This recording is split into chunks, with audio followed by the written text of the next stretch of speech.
Hello everyone, welcome to my channel. ನಾನು ನಿಮ್ಮ ಅಕ್ಷತಾ ಸದಾನಂದ್. ಇವತ್ತು ಈವ್ನಿಂಗ್ ಸ್ನ್ಯಾಕ್ಸ್ ರೆಸಿಪಿ ನೋಡೋಣ ಹೊಸದು. ಹೇಗೆ ಅಂತ ಹೇಳ್ಕೊಳ್ಳ ನೋಡಿ. ಇದಕ್ಕೆ ಚುನ್ಮುರಿ ಚೋಡ, ಉತ್ತರ ಕರ್ನಾಟಕದ ಸ್ಪೆಷಲ್ ಚುನ್ಮುರಿ ಚೋಡ ಅಂತಲೂ ಕರೀತಾರೆ, ಅಥವಾ ಬೆಂಗಳೂರು ಸೈಡ್ ನೋಡಿದರೆ ಖಾರ ಮಂಡಕ್ಕಿ ಅಂತಲೂ ಕರೀತಾರೆ. ಇದನ್ನ ತುಂಬ ಈಸಿ ಮಾಡೋದು. ಇದನ್ನು ಮಾಡಿಬಿಟ್ಟು ನಾವು 15 ದಿನ ಬೇಕಾದರೂ ಸ್ಟೋರ್ ಮಾಡಿ ಇಟ್ಕೋಬೋದು, ಅಥವಾ ನಾವು ಟ್ರಿಪ್ ಎಲ್ಲ ಹೋಗಬೇಕಾದ್ರೆ ತಗೊಂಡು ಹೋಗ್ಬೋದು. ಅಷ್ಟು ಒಳ್ಳೆಯ ರೆಸಿಪಿ. ಹೇಗೆ ಮಾಡೋದು ಅಂತ ನೋಡೋಣ ಬನ್ನಿ. ಹೇಗೆ ಮಾಡೋದು ಅಂತ ನೋಡೋಣ. ನೋಡಿ, ಇಲ್ಲಿ ನಾನು ಫಸ್ಟು ಕಡಲೆಪುರಿನ ತೊಗೊಂಡಿದ್ದೀನಿ. ಕಡಲೆಪುರಿ ಅಂತಲೇ ಕರೀತಾರೆ, ಮಂಡಕ್ಕಿ ಅಂತಲೇ ಕರೀತಾರೆ, ಚೋಡ ಅಂತಲೂ ಕರೀತಾರೆ. ಅದನ್ನ ತೊಗೊಂಡಿದ್ದೀನಿ.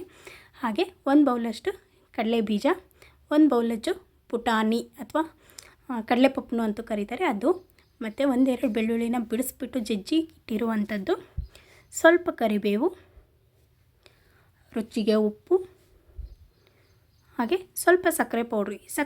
ಸಕ್ಕರೆನ ಮಿಕ್ಸಿ ಮಾಡಿ ಇಟ್ಕೊಂಡಿರುವಂಥ ಪೌಡ್ರು, ಸ್ವಲ್ಪ ಸಾಸಿವೆ, ಜೀರಿಗೆ, ಅರಿಶಿಣದ ಪುಡಿ, 1/4 ಟೇಬಲ್ ಸ್ಪೂನಷ್ಟು ಅರಿಶಿಣ ಪುಡಿ, 1-2 ಟೇಬಲ್ ಸ್ಪೂನಷ್ಟು ಅಚ್ಚಕಾರದ ಪುಡಿನ ತೊಗೊಂಡಿದ್ದೀನಿ. ಒಗ್ಗರಣೆಗೆ ಎಣ್ಣೆ. ಹೇಗೆ ಮಾಡೋದು ನೋಡೋಣ. ನೋಡಿ, ಮೊದಲು ಪಾತ್ರೆ ಇಟ್ಕೊಂಡು ಪಾತ್ರೆಗೆ ನಾನು ಎಣ್ಣೆ ಹಾಕ್ಕೊಳ್ತಾ ಇದ್ದೀನಿ. ಎಣ್ಣೆ ಸ್ವಲ್ಪ ಜಾಸ್ತಿನೇ ಹಾಕ್ಕೊಳ್ತಾ ಇದ್ದೀನಿ, ಯಾಕಂದರೆ ಈ ರೆಸಿಪಿ ಮಾಡಬೇಕಾದ್ರೆ ಸ್ವಲ್ಪ ಎಣ್ಣೆ ಜಾಸ್ತಿನೇ ಬೇಕಾಗುತ್ತೆ. ನಾನು ಒಂದು ಚಿಕ್ಕ ಬೌಲಲ್ಲಿ 1 ಬೌಲಷ್ಟು ನಾನು ಎಣ್ಣೆನ ಹಾಕ್ಕೊಳ್ತಾ ಇದ್ದೀನಿ. ಯಾಕಂದರೆ ಇದು ಎಲ್ಲ ಡ್ರೈ ಆಗಿರೋ ಮಂಡಕ್ಕಿನ ನಾವು ಮಿಕ್ಸ್ ಮಾಡ್ತಿರ್ತೀವಿ ಅಂದರೆ ಸ್ವಲ್ಪ ಎಣ್ಣೆ ಜಾಸ್ತಿ ಬೇಕಾಗುತ್ತೆ. ಯಾಕಂದರೆ ಒಗ್ಗರಣೆ ಎಲ್ಲದಕ್ಕೂ ಹತ್ತಬೇಕು ಅಂದರೆ ನಾವು ಎಣ್ಣೆ ಸ್ವಲ್ಪ ಜಾಸ್ತಿ ಹಾಕ್ಕೊತಾ ಇದ್ದೀವಿ. ಎಣ್ಣೆ ಕಾಯ್ದಮೇಲೆ ಇದಕ್ಕೆ ಕಡಲೆ ಬೀಜನ ಹಾಕ್ಕೊಳ್ತಾ ಇದ್ದೀನಿ. ಕಡಲೆ ಬೀಜ ಅಥವಾ ಶೇಂಗಾ ಅಂತಲೂ ಕರೀತಾರೆ. ಇದನ್ನ ಹಾಕ್ಕೊಳ್ತಾ ಇದ್ದೀನಿ. ಇದನ್ನು ಹಾಕ್ಕೊಂಡು ಇದು ಎಣ್ಣೆಯಲ್ಲಿ 1-2-3 ನಿಮಿಷ ಇದು ಚೆನ್ನಾಗಿ ಎಣ್ಣೆಯಲ್ಲಿ ಕರಿಬೇಕು. ಯಾಕಂದರೆ ಇದು ಹಸಿಯಾಗಿರುತ್ತಲ್ವ, ಹಾಗಾಗಿ ನಾನು ಇದನ್ನ 1-2-3 ನಿಮಿಷ ಎಣ್ಣೆಯಲ್ಲಿ ಕರಿತಾ ಇದ್ದೀನಿ. ಇದು ಸ್ವಲ್ಪ ಕರೆದು ಕಲರ್ ಚೇಂಜ್ ಆಗುತ್ತೆ ಕಡಲೆ ಬೀಜದ್ದು. ಅಲ್ಲಿವರೆಗೂ ಸ್ವಲ್ಪ ಕರೆದ್ಬಿಟ್ಟು, ಜಾಸ್ತಿ ಚೇಂಜ್ ಆಗಬಾರ್ದು, ಸ್ವಲ್ಪ ಚೇಂಜ್ ಆಗಬೇಕು. ಆವಾಗ ಇದಕ್ಕೆ ಸಾಸಿವೆ ಹಾಕ್ಕೊಳ್ತಾ ಇದ್ದೀನಿ. ಹಾಗೆ ಸ್ವಲ್ಪ ಜೀರಿಗೆ ಹಾಕ್ಕೊಳ್ತಾ ಇದ್ದೀನಿ, ಮತ್ತು ಜಜ್ಜಿಟ್ಟಿರುವಂಥ ಬೆಳ್ಳುಳ್ಳಿನ ಹಾಕ್ಕೊಳ್ತಾ ಇದ್ದೀನಿ. ನಾನಿಲ್ಲಿ 1-2 ಗೆಡ್ಡೆ ಬೆಳ್ಳುಳ್ಳಿನ ಜಜ್ಜಿಬಿಟ್ಟಿಟ್ಟಿರುವಂಥದ್ದು, ಅದನ್ನ ಹಾಕ್ಕೊಂಡು ಹಾಗೆ ಕರಿಬೇವು ಕೂಡ ಹಾಕ್ಕೊಳ್ತಾ ಇದ್ದೀನಿ. ನೋಡಿ, ಕರಿಬೇವು ಹಾಕ್ಕೊಂಡು ಇದನ್ನ ನೀಟಾಗಿ ಎಲ್ಲನೂ ಫ್ರೈ ಮಾಡ್ಕೊಳ್ಳೋಣ. ನೋಡಿ, 10 ಅಥವಾ 20 ಸೆಕೆಂಡು ಫ್ರೈ ಮಾಡಿಕೊಂಡು ಇದಕ್ಕೆ ಅರಿಶಿಣದ ಪುಡಿ ಹಾಕ್ಕೊಳ್ತಾ ಇದ್ದೀನಿ. ಏನೊಂದು 1/4 ಟೇಬಲ್ ಸ್ಪೂನಷ್ಟು ಅರಿಶಿಣ ಪುಡಿ ಇಟ್ಕೊಂಡಿರುವಂಥದ್ದು, ಇದನ್ನ ಹಾಕ್ಕೊಂಡು ಹಾಗೆ ಇದಕ್ಕೆ ಉಪ್ಪನ್ನ ಹಾಕ್ಕೊಳ್ತಾ ಇದ್ದೀನಿ. ನೋಡಿ, ರುಚಿಗೆ ಎಷ್ಟು ಬೇಕೋ ಅಷ್ಟು ನೋಡಿ ಉಪ್ಪನ್ನ ಹಾಕ್ಕೊಳ್ಳಿ. ಯಾಕಂದರೆ ನಾನು ಇಲ್ಲಿ ತಿಳು ಮಂಡಕ್ಕಿ ತೊಗೊಂಡಿರೋದ್ರಿಂದ ಆ ಮಂಡಕ್ಕಿ ಉಪ್ಪಿರಲ್ಲ. ದಪ್ಪ ಮಂಡಕ್ಕಿ ತೊಗೊಂಡ್ರೆ ಉಪ್ಪಿರುತ್ತೆ. ಇದು ತೆಳು ಮಂಡಕ್ಕಿ ತೊಗೊಂಡಿದ್ರೆ ಉಪ್ಪಿರಲ್ವಲ್ಲ, ಅದಕ್ಕೆ ನೋಡಿ ಉಪ್ಪು ಹಾಕ್ಕೊಳ್ಳಿ. ಈಗ ಇದಕ್ಕೆ ಕಡಲೆಪಪ್ಪು ಅಥವಾ ಪುಟಾಣಿ ಅಂತಲೂ ಕರೀತಾರೆ, ಇದನ್ನ ಹಾಕ್ಕೊಳ್ತಾ ಇದ್ದೀನಿ. ಈ ಪುಟಾಣಿ ನಾವು ಸ್ಟಾರ್ಟಿಂಗೇ ಹಾಕ್ಬಿಟ್ರೆ ಬೇಗನೆ ಎಣ್ಣೆಯಲ್ಲಿ ಫ್ರೈ ಆಗಿಬಿಡುತ್ತೆ, ಕಪ್ಪಗಾಗ್ಬಿಡುತ್ತೆ. ಅದಕ್ಕೆ ನಾನು ಇದನ್ನ ಲಾಸ್ಟಲ್ಲಿ ಹಾಕ್ಕೊಳ್ಳೋಕ್ಕಿಟ್ಟಿದ್ದು, ಅದಕ್ಕೆ ಲೇಟಾಗಿ ಹಾಕ್ಕೊಳ್ತಾ ಇದ್ದೀನಿ. ಇದೇನು ಜಾಸ್ತಿ ಫ್ರೈ ಆಗೋ ನೆಸೆಸಿಟಿ ಇಲ್ಲ, 1 ನಿಮಿಷಕ್ಕೆಲ್ಲ ಬೇಗನೆ ಫ್ರೈ ಆಗಿಬಿಡುತ್ತೆ. ಹಾಗೆ ಇದನ್ನ 1 ನಿಮಿಷದಷ್ಟು ಫ್ರೈ ಮಾಡ್ಕೊಂಬಿಡೋಣ. ಹಾಗೆ ಉಪ್ಪು ಕರಗುತ್ತೆ, ಇದನ್ನು ಕೂಡ ಇದು ಆಗುತ್ತೆ. 1 ನಿಮಿಷ ಫ್ರೈ ಮಾಡ್ಕೊಂಬಿಡೋಣ. ನೋಡಿ, ಸ್ವಲ್ಪ ಫ್ರೈ ಆಗ್ತಾಯಿದೆ. ಈಗ ಇದಕ್ಕೆ ಅಚ್ಚಕಾರದ ಪುಡಿನ ಹಾಕ್ಕೊಳ್ತಾ ಇದ್ದೀನಿ. 1-2 ಟೇಬಲ್ ಸ್ಪೂನಷ್ಟು. ನೋಡಿ, ನಿಮಗೆ ಖಾರ ಎಷ್ಟು ಬೇಕೋ ಅದರ ಮೇಲೆ ನೀವು ಖಾರನ ಹಾಕ್ಕೊಳ್ಳಿ. ಖಾರ ಹಾಕಿದ ಮೇಲೆ ಜಾಸ್ತಿ ಹೊತ್ತು ನಾವು ಗ್ಯಾಸ್ ಮೇಲೆ ಇಡಬಾರ್ದು. ಯಾಕಂದರೆ ಚಿಲ್ಲಿ ಪೌಡ್ರು ಬೇಗನೆ ಹೊತ್ತುಬಿಡುತ್ತೆ, ಆವಾಗ ಕರ್ರಗಾಗ್ಬಿಡುತ್ತೆ, ಒತ್ಕೊಂಡ್ಬಿಡುತ್ತೆ, ಟೇಸ್ಟ್ ಚೆನ್ನಾಗಿರಲ್ಲ.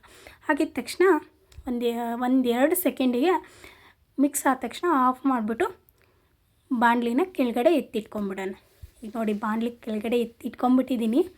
ಒಗ್ಗರಣೆ ರೆಡಿ ಆಯಿತು. ಇವಾಗ ಇದಕ್ಕೆ ಮಂಡಕ್ಕಿನ ಮಿಕ್ಸ್ ಮಾಡ್ಕೊಂಬಿಡೋಣ. ನೋಡಿ, ಸ್ವಲ್ಪನೇ ಮಂಡಕ್ಕಿ ಹಾಕ್ಕೊಂಡ್ಬಿಟ್ಟು ಮಿಕ್ಸ್ ಮಾಡ್ಕೊಂಬಿಡೋಣ. ನೋಡಿ, ಸ್ವಲ್ಪ ಹಾಕ್ಕೊಂಡು ಮಿಕ್ಸ್ ಮಾಡ್ಕೊಳ್ತಾ ಇದ್ದೀನಿ. ನೀಟಾಗಿ ಎಲ್ಲ ಕಡಲೆಪುರಿಗೂ ಅದು ಹತ್ಕೋಬೇಕು ಒಗ್ಗರಣೆ. ಅಂದ್ರೇ ಅದು ತಿಂದಾಗ ಎಲ್ಲದಕ್ಕೂ ನಾವು ಒಗ್ಗರಣೆ ಕರೆಕ್ಟಾಗಿ ಉಪ್ಪು ಖಾರ ಎಲ್ಲ ಹಿಡಿದ್ಮೇಲೆ ಅದು ಟೇಸ್ಟ್ ಚೆನ್ನಾಗಲ್ವಾ. ಹಾಗೆ ಸ್ವಲ್ಪನೇ ಹಾಕ್ಕೊಂಡು ಮಿಕ್ಸ್ ಮಾಡ್ಕೊಂಬಿಡೋಣ. ನನಗೆ ಯಾಕೋ ಇದು ಪಾತ್ರೆ ಸ್ವಲ್ಪ ಚಿಕ್ಕದು ಅನ್ನಿಸ್ತಾ ಇತ್ತು. ಪಾತ್ರೆ ಚಿಕ್ಕದಾದರೆ ನಮಗೆ ಎಲ್ಲ ಮಿಕ್ಸ್ ಮಾಡ್ಕೊಳ್ಳೋಕ್ಕೆ ಸರಿ ಹೋಗಲ್ಲ ಅಲ್ವಾ. ಅದಕ್ಕೆ ನಾನು ಇದನ್ನು ದೊಡ್ಡ ಪಾತ್ರೆಗೆ ಹಾಕ್ಕೊಂಡ್ಬಿಟ್ಟು ಮಿಕ್ಸ್ ಮಾಡ್ಕೊಳ್ತಾ ಇದ್ದೀನಿ. ನೀವು ಬೇಕಾದರೆ ಸಾಕಾಗ್ತಾ ಇದ್ರೆ ದೊಡ್ಡ ಪಾತ್ರೆಗೆ ಹಾಕ್ಕೊಂಡು ಮಿಕ್ಸ್ ಮಾಡ್ಕೊಳ್ಳಿ.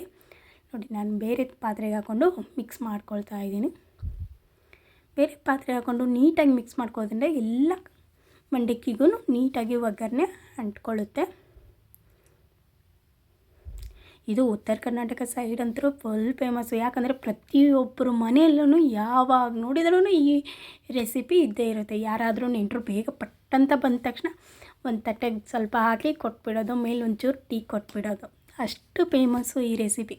ಈಗ ಇದೆಲ್ಲ ನೀಟಾಗಿ ಮಿಕ್ಸ್ ಆಗಿದೆಯಲ್ಲ, ಈಗ ಇದಕ್ಕೆ ಸಕ್ಕರೆ ಪೌಡ್ರನ್ನ ಹಾಕೊಳ್ತಾ ಇದ್ದೀನಿ. ಈ ಸಕ್ಕರೆ ಪೌಡ್ರ್ ಹಾಕೋದ್ರಿಂದ ಖಾರ ಹಾಕಿರ್ತೀವಲ್ಲ, ಖಾರವಾಗಿ ಸ್ವೀಟಾಗಿ ಒಳ್ಳೆ ಟೇಸ್ಟಾಗಿ ಬರುತ್ತೆ. ಹಾಗಾಗಿ ಮೇಲೆ ಸ್ವಲ್ಪ ಸಕ್ಕರೆ ಪೌಡ್ರನ್ನ ಹಾಕ್ಕೊಂಡು ನೀಟಾಗಿ ಎಲ್ಲ ಮಿಕ್ಸ್ ಮಾಡ್ಕೊಂಬಿಡೋಣ. ತುಂಬಾ ಚೆನ್ನಾಗಿರುತ್ತೆ. ಇದನ್ನ ಟ್ರೈ ಮಾಡಿ ನೋಡಿ. ಮಕ್ಕಳಿಗೆ ಬೇಕಾದ್ರೆ ಸ್ಕೂಲಿಂದ ಬಂದ ತಕ್ಷಣ ಸ್ವಲ್ಪ ಹಾಕಿ ಕೊಡ್ಬೋದು ತಟ್ಟೆಗೆ. ಇಲ್ಲ ನಾವು ಟೀ ಕುಡಿಬೇಕಾದ್ರೆ ಒಂದು ತಟ್ಟೆಗೆ ಹಾಕ್ಕೊಂಡು ಸ್ವಲ್ಪ ತಿನ್ಕೊಂಡು ಟೀ ಕುಡಿಬೋದು. ತುಂಬ ಅಂದರೆ ತುಂಬ ಚೆನ್ನಾಗಿರುತ್ತೆ ಈ ರೆಸಿಪಿ. ಈ ರೆಸಿಪಿ ನಿಮಗೆ ಇಷ್ಟ ಆಗಿತ್ತಾ? ಲೈಕ್ ಮಾಡಿಬಿಡ್ರಿ. ಹಾಗೆ ಯಾಕೆ ನನ್ನ ಚಾನಲ್ನ ಸಬ್ಸ್ಕ್ರೈಬ್ ಮಾಡ್ತಿಲ್ಲ, ಬೇಗ ಸಬ್ಸ್ಕ್ರೈಬ್ ಮಾಡಿಬಿಡ್ರಿ. ನಾನು ಇನ್ನಷ್ಟು ಹೊಸ ಹೊಸ ರೆಸಿಪಿಗಳ ಜೊತೆಗೆ ನಿಮ್ಮ ಮುಂದೆ ಬರ್ತಾ ಇರ್ತೀನಿ. ನೀವು ನೋಡ್ತಾ ಇರಿ, ಮಾಡ್ತಾ ಇರಿ, ತಿಂತಾ ಇರಿ. ಹಾಗೆ ಹೇಗಾಗಿದೆ, ಮಾಡಿ ನೋಡಿದಾಗ ರೆಸಿಪಿ ಹೇಗಾಗಿದೆ ಅಂತ ನನಗೊಂದು ಕಮೆಂಟು ಹಾಕ್ಬಿಡಿ. ನಾನು ಇನ್ನಷ್ಟು ಹೊಸ ಹೊಸ ರೆಸಿಪಿ ಮಾಡೋಕ್ಕೆ ನನಗೆ ಇನ್ನಷ್ಟು ಖುಷಿ ಆಗುತ್ತೆ. ಮಾಡ್ತಾ ಇರ್ತೀನಿ. ಮತ್ತು ನಿಮ್ಗೆ ಯಾವ ರೆಸಿಪಿ ಬೇಕೋ ಹೇಳ್ತಾಯಿರಿ, ಮಾಡ್ತಾ ಇರ್ತೀನಿ. ವಿಡಿಯೋ ನೋಡಿದ್ದಕ್ಕೆ ಥ್ಯಾಂಕ್ ಯು ಸೋ ಮಚ್.